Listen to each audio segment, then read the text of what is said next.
Connecting NASA with beavers is going to be sound strange to a lot of people, but once we explain the whole process, what's going on here, I think it'll become clear. I think in a lot of ways this beaver idea is starting to catch on. I think a lot of people are realizing that, without beavers, these watersheds they basically deteriorate.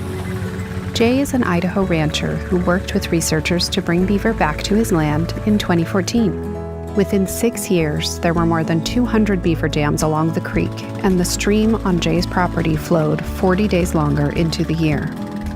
With European colonization and beaver trapping and the re-engineering of the landscape by humans, beavers were pretty much extirpated, especially from more populated areas. So we went from having a lot of beavers everywhere to just a few beavers in very remote places. A NASA-supported effort is adding remote sensing data to a suite of tools used to predict which streams can support beaver rewilding and monitor how water and vegetation change once beaver return. The work that we were doing this morning was about trying to attract and lure beaver, and what we're seeing up here in terms of then taking, we built 25 fake beaver dams and now there's well over 200 of them. We treated a half kilometer, now they're covering 5 kilometers. And so what we're trying to do today is help people see that sort of progression, right? Like downstream, we're just throwing sticks in the stream. Why are we doing it? What are we trying to attract? We're trying to attract beaver to do the work for us and then to keep that going.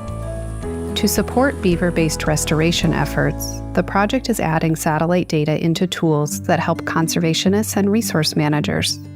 The work that we're doing typically is kind of expensive. It takes a lot of time and money to go out there and monitor these stream restoration projects, but if we can find ways to use these freely available data in replicable ways, maybe we can monitor these projects in more efficient ways.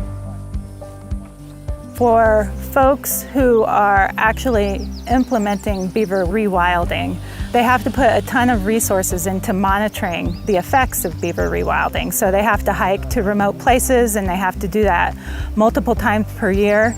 And so a lot of times that monitoring is not even really happening because it's just too labor and time intensive.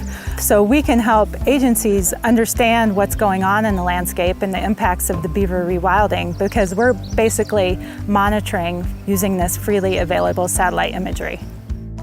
How can we see changes on the landscape? And the satellite imagery can help us monitor those changes. So you can see what it looked like before you brought the beavers in, and then over time you look at the satellite imagery later on how things have changed, and you can actually measure that change using the satellite imagery. There's Idahoans who are doing this awesome kind of work that is improving the landscape, and by our involvement we hope to both understand what's happening better but also bring more attention to some of these folks who are really doing the work on the ground and making Idaho a better place to live.